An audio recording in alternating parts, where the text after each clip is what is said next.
Okay, only 5 games of hoops on a Saturday night. Minnesota, LA, and Memphis, who are now battling for the 6, 7, and 8 seed, have all won the game, so it is super intense as it comes down to the last week before the playoffs. No Levi Jacob today, so I'm going to get into it myself. My name is Shlomo Stark, and this is the NBA Daily Recap in 15 minutes or less.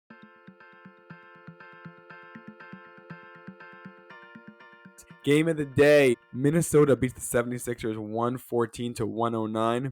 This was a really, really nice win. Not because the Sixers are good, because Minnesota could destroy the Sixers anytime they want, but because there was a really, really nice shot at the end of the game. Minnesota is up 2 with 7 seconds left.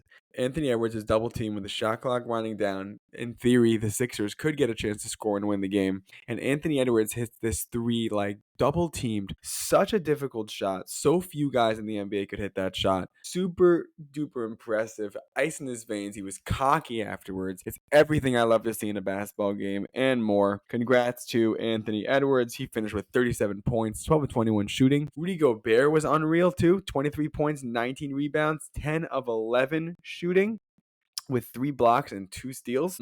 Yeah, this Timberwolves team is looking for real. And they're really, really scary. We'll talk about the standings at the end. I'll go through the games quickly.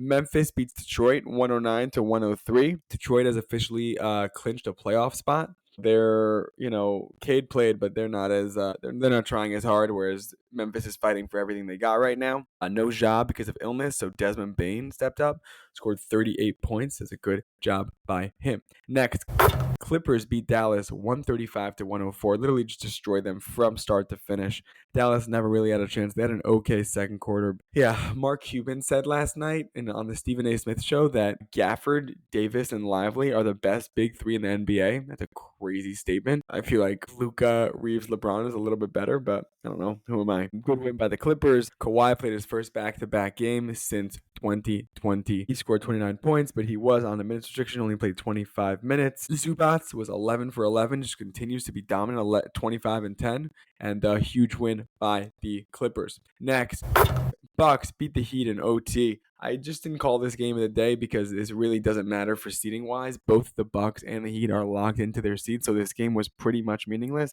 Got to give props. Giannis scored his second in a row of 35, 15, and 10. That's insane. I think only Wilt and Oscar Robertson have done that before. Is just completely dominant Giannis. The Bucks are feeling it. They made the playoffs now. They've officially clinched it.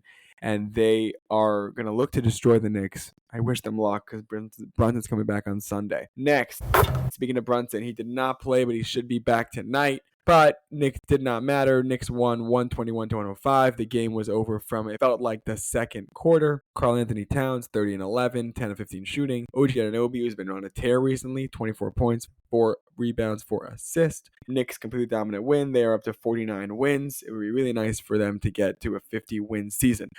Let's look at the standings. Okay, so the East is pretty much locked up. You have Cavs at 1, Celtics at 2, Knicks at 3. That's pretty much locked in.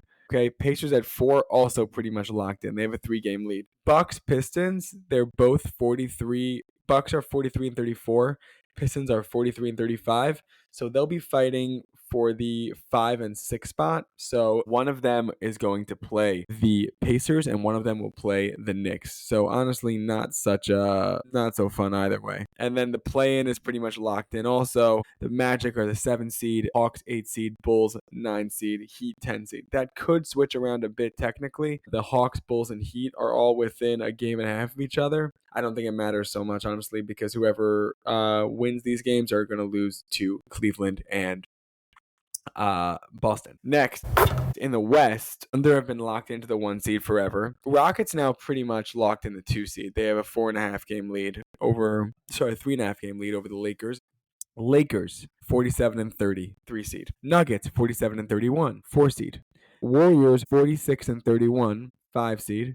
Timberwolves and Clippers and Grizzlies all have the same record, are 46 and 32, and they are only a game and a half behind the Lakers with a 3 seed. So they're all fighting. Everyone needs the win, and the Timberwolves, Clippers, and Grizzlies all got to win tonight. It's going to be really, really, really interesting to see. It feels like the Suns are out, but like then again, they're not out. They're only 2 games back, and if they're 2 games back, the Blazers are making a run. They're only 2.5 games back in the play-in. I don't think the play-in as much here matters. The 9, 10, 11, 12 slot feels like either of them will just lose the Thunder in 4. But the 8, 7, 6, 5, 4, 3 matchup is really interesting because I feel like any one of them could beat the Rockets. Any one of them could beat each other.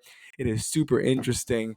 That was the NBA Daily Recap in 15 minutes or less. I want to thank you, Levi, for producing, not for co-hosting today. And I want to thank you for listening.